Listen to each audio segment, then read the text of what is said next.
Hello, I'm Greg Rutke of Rutke Mods, and welcome to the final part 3 of the late 2008 / early 2009 versus mid 2009 MacBook Pro comparison series here, as we have right here.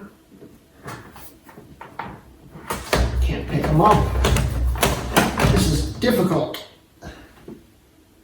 Yeah. So, we're going to be comparing these today and showing you why I think the earlier model was actually better than the later model by a whole lot, and explain to you why I think Apple should have kept making them like this instead of like this, because this is nice, I'll give you that. It's nice, but it's missing features that this one had, and it's more difficult to take apart or swap things out in, where this isn't. And I'll be explaining all that to you guys, and well, let's get to it.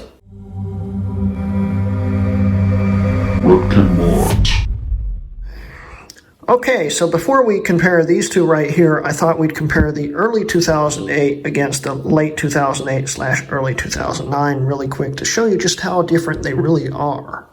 We'll open them up real quick here. And yes, these both have the same clone on them, but you can tell they're very different. This system had a slower bus speed Core 2 Duo in it, and an Intel chipset with an 8600M GT, and it also had, that was the only GPU. This has two GPUs technically. One's on the chipset, the 9400M and the 9600M GT. But this also only ran at SATA 1 speeds. This runs at SATA 2 speeds. And this had a PETA optical drive, and this had a SATA optical drive. And this whole case right here was based off a design from early 2003 with the G4 PowerBook aluminums, where this was an all-new design and pretty different. And if you look at them in comparison, in the front we've got an IR sensor for remote, and here's the IR sensor for this one. Sleep light. This has an actual latch in it that's magnetized and latches down. This is magnetic. Optical drive in the front versus in the side. And the ports are on both sides on the early 08, as we can see here, and it's got a full-size DVI. It's got USB 2, FireWire 400, 800, Ethernet, 10.1 gigabit DVI, where this has the Ethernet gigabit, FireWire 800, two USB 2s, mini display out, audio out, etc., etc. Then if you flip this around, and I'm getting caught, wait 1 second here. If you flip this around here and compare the other ports, there is the MagSafe, another USB 2, the audio in, audio out, and then the express cards. That was the difference between these. They look very, very, very different, even from the bottom. So it was a big leap in design, as we can see. Although this is still a very nice design. And this is the one I built a few months ago. The fastest it's a 2.6 gigahertz. It's the fastest you could build. Very rare board. This is the fastest 15-inch they ever made in this case. Okay, so I have the fastest early 08 model right here, 15-inch. I have the fastest early 09 model, 15-inch, and the fastest mid 09, 15-inch. So let's start comparing these two right here. Put this one off to the side, bring these two up, and we're going to start going over different comparisons here. First off, we'll go with what's better on this right here. It's got a faster CPU and better battery life. That's it. And This is a 2.93 gigahertz. This is a 3.06 gigahertz. T9800, T9900. Otherwise, same GPUs, same hardware in general, except a different case layout and different screws. But the hardware itself is the same everything, just a different CPU. That's the only difference. This has a 70 watt-hour battery in it. This has a 50 watt-hour battery in it from the factory. Okay? Flip them upside down. This has the battery access door. This doesn't. This is not a user serviceable battery. It's not meant for the user to change it. You can, but Apple doesn't want you to. This you could change. Okay? So if you opened it up here, if it's in sleep mode, you can actually change out the battery while it's in sleep mode. In earlier OSs, I don't know if you can do it now. It's in sleep mode, we can try it. But what you do is you just go over here, grab your spare battery here, pull this one out. I think that just shut it off. In earlier operating systems, you could do that. But you could just drop the battery in. So even in today's world, if you need to change the battery, you can always just put it in this, shut it down or hibernate it for a minute, switch out the battery, and we'll see if this is actually in sleep mode still. It probably isn't. Yeah, it looks like it may have shut itself off. But in earlier OSs, when you go into sleep mode, you could swap out the batteries. So, after swapping out the battery, this one's actually a 58 watt-hour battery, and that one's the 50 watt-hour battery, the original. The original batteries, if you had two of them, you had 100 watt-hours. I have 108 watt-hours right here, as compared to the 70 watt-hour, which is a little worn out. In fact, I think this is holding about as much juice as this is. And I don't know why that restarted, but oh well. It's going to eventually boot back up, and we need to shut it down anyway. But yeah, so this has a 70 watt-hour battery, and it's actually, I think, holding less of a charge than this now. So this is more like a 50 watt-hour battery in it now with the juice that's in it. But I'm getting to the point here. This was a 70 watt-hour battery that you could not change yourself, according to Apple. This was a 50 watt-hour, in this case 58 watt-hour, and you could change it as many times as you wanted. So if you were out in the field and needed to change your battery really quick, so you didn't have to charge it, you could even buy from newer tech until recently chargers for these. You could set the battery down on the charger. You could set two of them there. It would charge both of them. You could bring the batteries with you. It's really nice to have user serviceable batteries. And as I keep trying to get to the point, 70 watt-hour battery, two of the 50 watt-hour batteries would be 100 watt-hours. You're getting more battery life with two batteries. Sure, they're only rated for 500 uses, but that's just a small little thing. Okay, this is rated for 1,000 uses. So it's a little trade-off, but you can just keep changing out batteries. If you had 100 of these batteries, you'd never have to charge this thing. It wouldn't be very cost-effective, but you could just keep buying charged batteries and put them in here and never have to plug the thing in, and it would continue to run. So, yeah, being able to swap out batteries was a very useful feature that they should have kept, even if it cost a little less watt hours. With the advances in battery technology, that would have eventually gotten up to the 70 watt that's in this. No doubt in my mind, with the development and stuff. But yeah, if we look at the bottoms again, user serviceable door. user serviceable if you have enough a screwdriver for all these screws. Okay, so you could open up this door, change out the battery. If you had a screwdriver, you needed one screw to take the hard drive out. If you wanted to swap it, you'd also need another screwdriver to take the posts out. That's a T6 on these posts. Same here, T6 on those posts. But that's a T6 here. So you need two screwdrivers to change out the hard drive, but that's it, okay? One screw to take it out physically. To take the hard drive out of this, we'll show you in a second.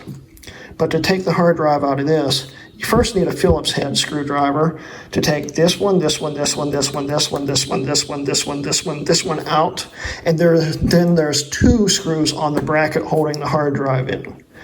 And then you need a T6, where you just need one screw and a T6. Big difference. And you're starting to see why this is a better system. So before we take the bottoms off, I want to show you the ports. The ports are very important here, in my opinion. This is the biggest thing that really sold me on I wanted one of these and not one of these. And I'll show you the ports. So flip this around, set that there, flip this around, set this one on top of it, like that, and show you the ports. And let me sit down here because it's getting hard to hold this. So what we have here, MagSafe 1, gigabit Ethernet, FireWire 800, mini display out, two USB 2s, audio in, audio out, SD card reader, Express card 34 slot,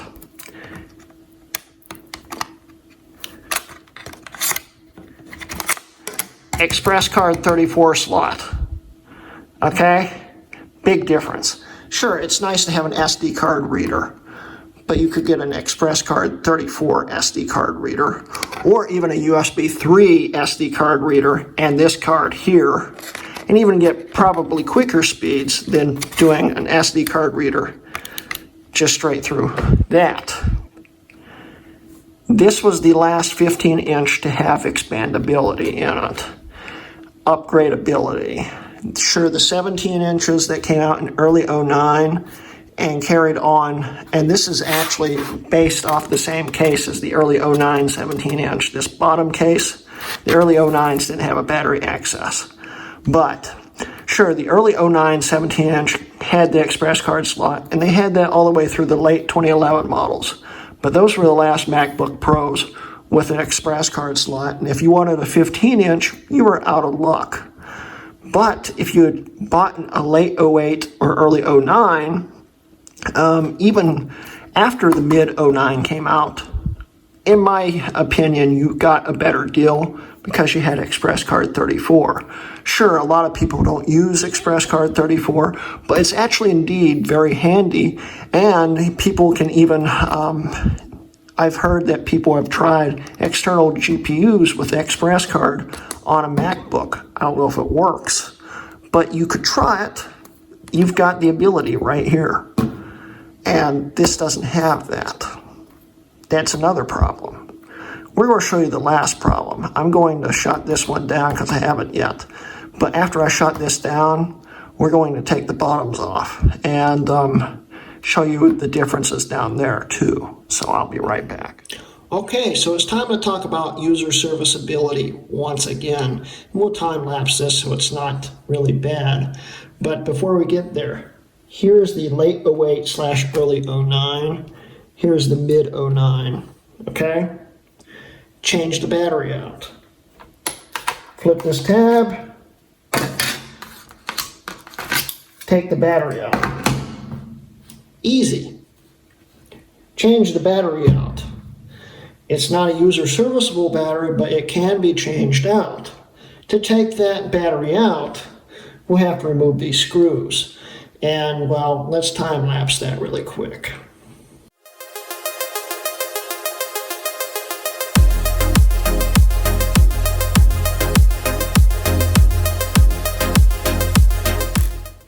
Okay, I just removed 10 screws to get the bottom cover off.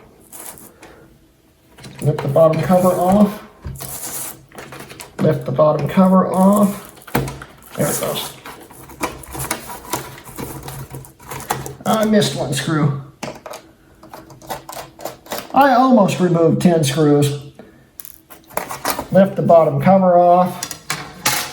Here we go. Now, to change the screwdriver on the battery right here, you need to remove 3 more screws to remove it, but they aren't Phillips. The bottom case right here, to get that off, was Phillips, okay?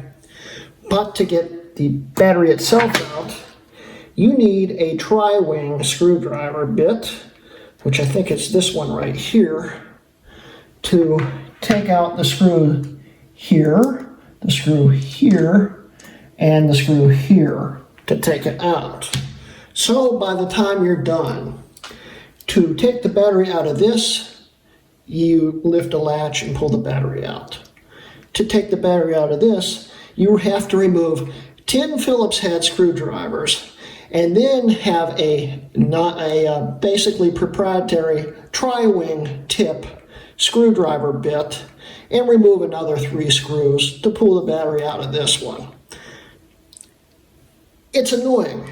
It's really annoying. Okay, so say you want to change the thermal paste, for instance, or change the RAM.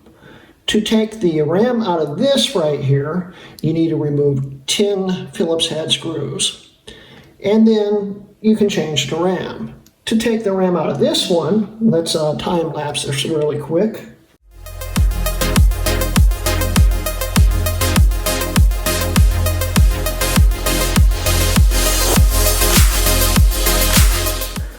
To take the RAM out of this one, you have to remove 8 Phillips head screws. And then you can change the RAM, okay? So that's another thing. To take the RAM out, 8 Phillips head screws versus 10 Phillips head screws. Now, say you want to change out the hard drive. I've explained this before, but we'll do it again. You lift the latch, 1 screw. You take out 10 Phillips head screws, and then it's 2 screws. See why this case was better? And the most important one here, say you want to change the thermal paste. If you watched part 2, when I was working on this one, you saw the time lapse stopping a lot and hearing me complain a lot. The reason why was Apple decided to use 5 billion different screws in this one. Okay, in fact, there's at least 1, 2, 3, 4 different types of screws in that. There's 2 different types of screws in this. And those 2 different screws, Phillips T6 for the posts on that. The 4 different screws on this, T6 for the logic board, T6 for the posts for that, but Phillips for the bracket. There's some random Phillipses going through the board. And to change the battery, it's tri-wings. That's 4 different types of screws versus 2. In fact, you could take this entire machine apart with just a Phillips head. To take this entire machine apart, you better have an iFixit kit. Because you don't have to take the posts out of that to get it out. You can take it all apart with a Phillips head, where you need a Phillips head, a T6, and a tri-wing. And so that's just 3, but still, it's a lot more. And if you don't have the T6 or the tri-wing, you can't take the entire thing apart. And the last one that I really liked about working on this one right here, that really frustrated the heck out of me, was this doesn't have any warranty stickers or anything like that anywhere on the board. This did. to get the screws out for the heat sink, you had to actually pull this little piece of plastic off of one of the screws, otherwise you couldn't get the screw out. That made it even more frustrating. Also, this heatsink has a heat sensor on it, where this heatsink doesn't. But then again, this heatsink seems to run a little bit hotter than this one, so it might have been an improved heatsink on that. That's another plus for that, possibly. But other than that, if we look at it, whoops, if we look at it here, we'll set this back in here. That's what the bottom looks like. The boards are almost identical. They have the same hardware in them. Same optical drives, basically. They do the same thing. Same Wi-Fi card, same hard drive controllers, chipset, etc., etc. Same GPU, all of that stuff. The only difference is this has the T9800 in it, which when this came out was the fastest Core 2 Duo you could buy mobile. And this has the T9900 in it, which at the time this came out, it was the fastest. This came out a few months before the T9900. This came out after the T9900 had been introduced. So this got the T9900, this got the T9800. There's not that big of a difference in speed and performance, which we'll show you really quickly before we wrap up the video. And the only drawback I've found with this whole thing is it still seems like it was in the prototype stage somewhat. And that's even the board number on this, and it's the same with the mid-2000 and the late 2008 MacBook, unibody MacBook, the like my world's fastest. At the end of the model number on the logic board, it shows it up in many different programs. It says Proto on it for prototype. This was basically a prototype, because if you look at it, it is slightly different. It does have different connectors on it compared to this one, but it was an experimental system in ways, but it was a very good system. It does seem to have a way it communicates with EFI a little bit differently on boot, so it boots up slower. It boots up about 10, 20 seconds slower, maybe. It's the same hardware, but it initializes differently, and it takes longer to initialize. That's the only thing I've found different with this thing in performance, because once it's booted up, it runs just as fast as that. The speed of the CPU is so negligible that I would take this over that, no matter how much faster that was. I mean, if that was really a lot faster, maybe, but then it's barely any faster. And T9900 versus the T9800, there's really not much of a difference. It's just that broke the 3 gigahertz barrier. That came darn close. That's the only difference. So, yeah, this system right here, I would go over that. Especially back in the day, if I was in the market for a MacBook Pro, I would have been mad buying that and finding out I couldn't expand it with an SD card reader aftermarket-wise, or an eGPU later on, or a USB 3 when it got introduced. This has USB 3 in it. That doesn't. And it's all because of the express card slot. So, yeah, this is better. This is a lot better. And who cares about watt hours on the battery when you can just continue swapping it in and out? You know, it's still a very good battery life. You don't have to swap it in and out, but that's one of the purposes for it. You could. And yeah. So anyway, I'm going to put the bottoms back on here. We'll power them on and we'll do some benchmarks really quick. And you'll see just how close this thing performs to that. And like I told you, this does take longer to boot up. But honestly, once it's running, like I said before, it runs just as fast as that. So who cares? I mean, it's still booting up really darn quickly, especially with the SSD in it.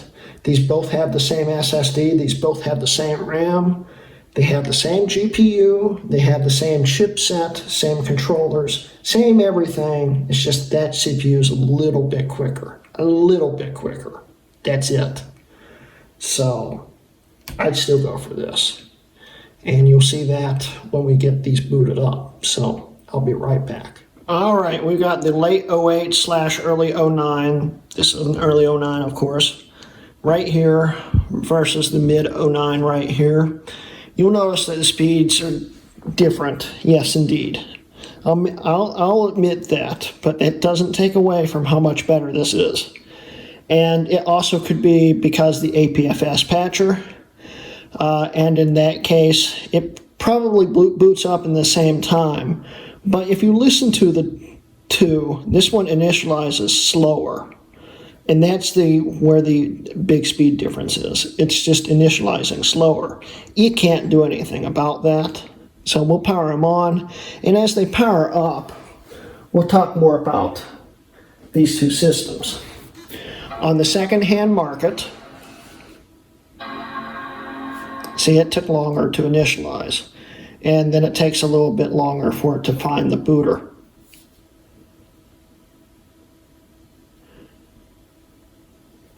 But anyway, continuing on here, let's talk about the second-hand market. Late 2008/early 09s go for sometimes half the price of the mid 09. I don't know why. It's a better deal. It's a better buy. And these two systems right here, the hardware and everything in them, they were dropped after El Capitan with official software support. But thanks to Colin Mister, they could run all the way up to High Sierra with 100% hardware support. And then with Mojave and Catalina, which these both run both,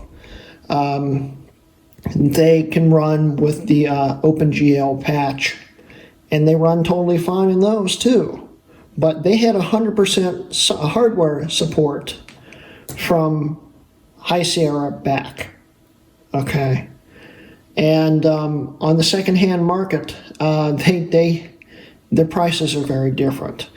We're going to tell you what kind of deal I got on this. Now, there were some on the market for $200 to $300 with this CPU in it.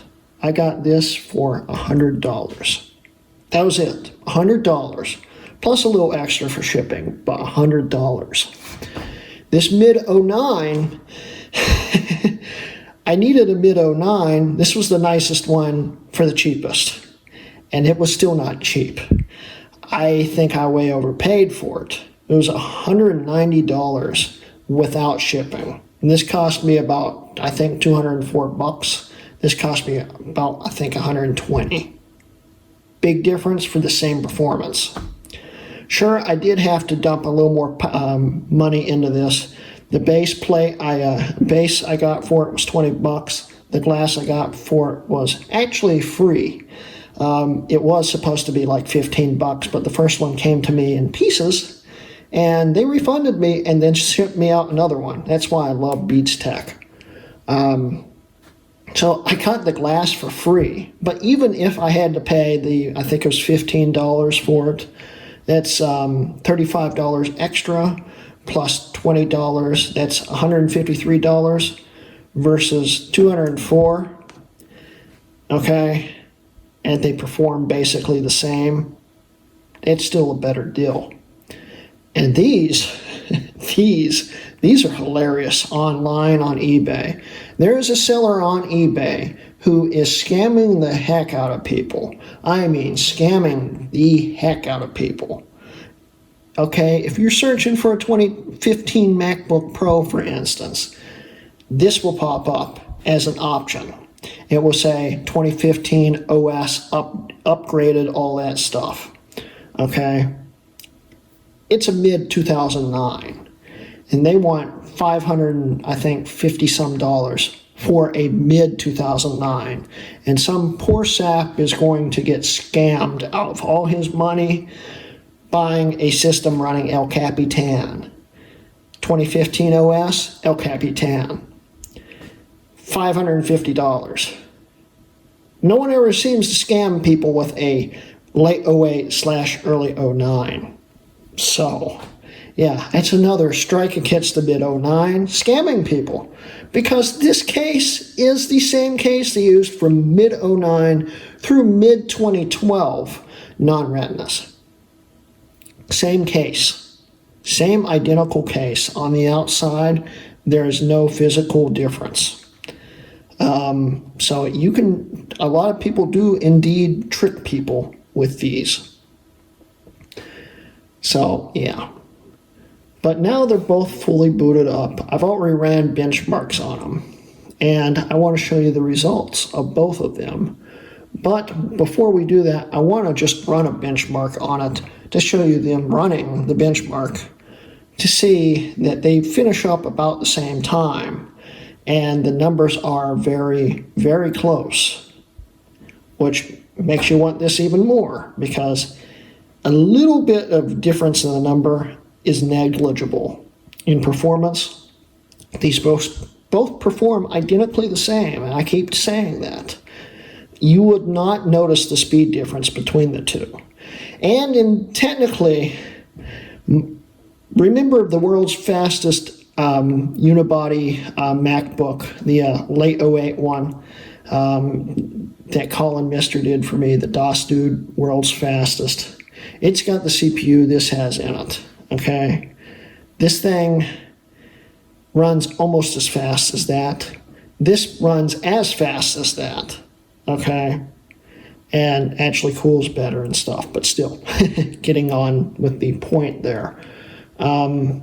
I could technically have Colin put a T9900 in it, but it would be a waste of a lot of money. If I handed him a big enough wad of cash, he'd probably do it for me, and then I could say I have the world's fastest early 2009 MacBook Pro. But why? Because it'd just be ever so slightly quicker, and it would perform identical to this. There'd be no difference then. So, but I could do it. But yeah, let's bring up some benchmarks here. We could do a really comical one. I've got Geekbench 5 on here, if you guys want to see that.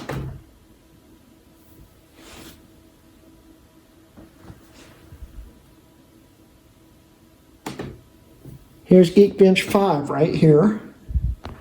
We can zoom in and focus them.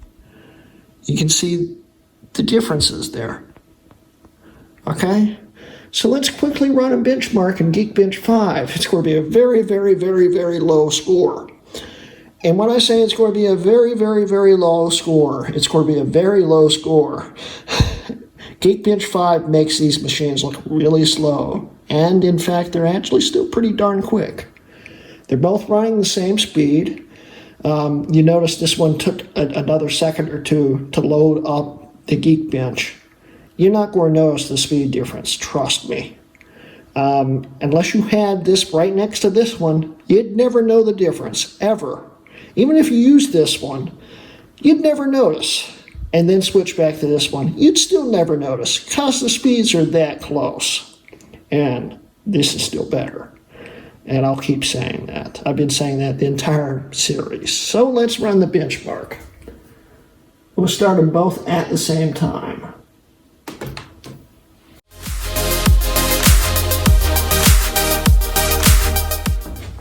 I'm actually going to cancel these benchmarks because it looks like this one's actually running something in the background. And it looks like it might change the results a little bit. So I'm going to stop this one really quick and we'll come back and run the benchmarks again. Okay, yeah, that was the problem. This was starting up a time capsule backup. So I've turned off time capsule on both of them so it shouldn't cause a problem. We're going to wait for everything to go idle and then we'll try it again. Okay, both machines are back on idle. Let's actually see what happens.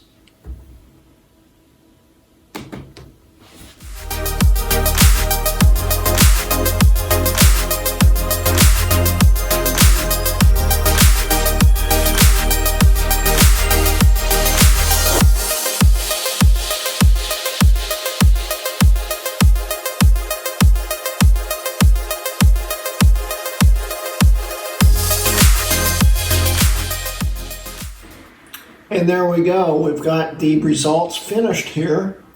And the mid-2009 got a multi-core of 782 and a single core of 435.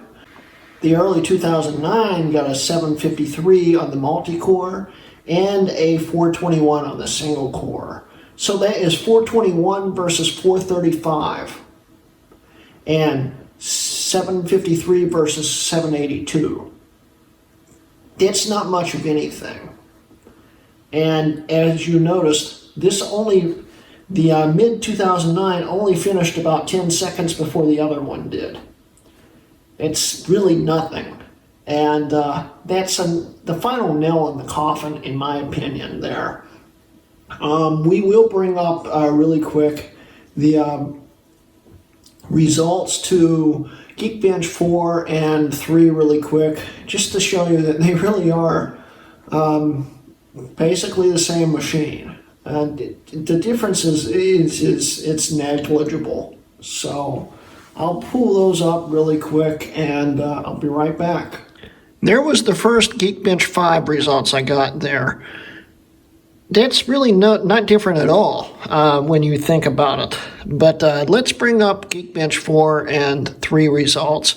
I'll bring up the 3 results on the left and the 4 results on the right. All right, we're on the mid-2009. Here are the Geekbench 4 results. 1979 versus 1911, 3499 versus 3384. And it's really, there's not much of any difference. Same RAM, same all that stuff, you know. And then we've got on the early 09, the 1804, 1744, and 3383 versus 3250 on Geekbench 3. And it all performs identically almost in everything. And in fact, the memory performance scores were a little different. It looks like the late 08/early 09 actually might have had a little edge on a few tests. But all these tests are, and it's the same RAM, they run at the same speed, so all tests can be a little different. But still, we can compare the hardware, and they all have the same L1 and L2 cache, L3 cache. It's basically the same machine. It's just ever so slightly slower. And honestly, this system's better. And we'll keep saying that. So before we wrap up the video, I'd like to boot both of these into Catalina, which can be a little bit of a challenge to get to boot because this has 2 APFS drives on each of them. And for some reason, I can't seem to get them to work unless you load up the Catalina patcher and repatch everything and force it to boot in. And then you can go back to Mojave by using the APFS boot selection, which for some reason is not showing up in Mojave. Otherwise, this would be a lot easier. And no, you can't flash these for APFS support. It could brick the system. NVIDIA chipsets, these ones anyway, aren't really flashable. They can brick the system. But if you have an Intel system, like my early 2008, you can flash it for APFS booting, and that's why I did to that. It works great, and then you don't have to wait for it to initialize the boot loading and all that stuff. But anyway, getting to the point, we're going to load up Catalina on both of these, and I'll see you guys in Catalina. Say hello to Catalina. Who knew that a system that is 11 years old and a system that is 10 and a half years old could still run this quite well? And it does run it quite well. And the nice thing about the late 08/early 09 is it still sees the USB 3 card.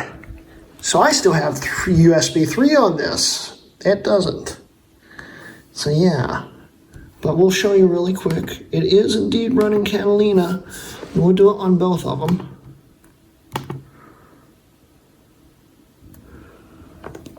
Catalina, mid-2009, late 08. You look at all the specs. They're identical except for the CPU speed. And they run Catalina very nicely. I've been testing it on here, and they run them very nice. But yeah. So guys, I think I'm going to put a poll up in the cards right up there, if I can figure out how you do that. I want you to vote. Which is better, the late 08/early 09 or the mid 09? I think this is 10 times better. It's got more expandability. It's easier to service, easy to switch batteries, etc., etc. And you only really technically need one screwdriver to take the whole thing apart. This, well, you know the whole deal on that. Lots of different screwdrivers and a lot of, it's not as good. Sure, it's quicker, and if the battery was new, it'd have better battery life. But you can just keep changing batteries out in this. So, you know, it's still better. So, I want your guys' opinion. Which do you think is better? This one or this one? The early 09 or the mid 09? Let me know in the voting if I can figure that out. If not, put it down in the comments below. And yeah, I think that basically wraps it up. I'm not really sure what I'm going to do with these systems yet, because they both perform identical, in my opinion, and they technically do basically perform identical. So I'm not sure what I'm going to do with two of them, because I don't need two of them. And who knows? I might give one away. Might give it to a friend. Who knows? I might keep them. But they're nice and built up. They're nice and clean. They're as new as I can get them. And they both perform very nicely, and they both run really cool. So yeah. So anyway, guys, that's the end of today's video. Don't forget, I am now supported by sellyourmac.com. So if you have an Apple product that you'd like to sell, just go to sellyourmac.com/RuttKmods right here and sell them something. It helped me out, and it helped you out, because you'd be making money. Also, don't forget, I do now have a Patreon if you'd like to support me. I also am giving a day early preview, or access to these videos 1 day early before they go on YouTube. So if you want to help support me and see these videos a day early, just go to the link at the end of the video or in the description below and help me out and help support me. I'd greatly appreciate it, because it allows me to continue making great videos like this for you guys, and interesting videos like this for you guys. And I do indeed have a lot more things coming. I'm trying to film the mid-2011 iMac, and I ran into a snag filming it yesterday. So those videos might actually still be postponed again. We'll see, because I'm getting to the point where I'm about to throw the darn thing out a window. It still works fine. It's just I currently can't get it to boot back into Mojave, which is really, really getting me mad, but still. Yeah, it works fine in High Sierra, so yeah.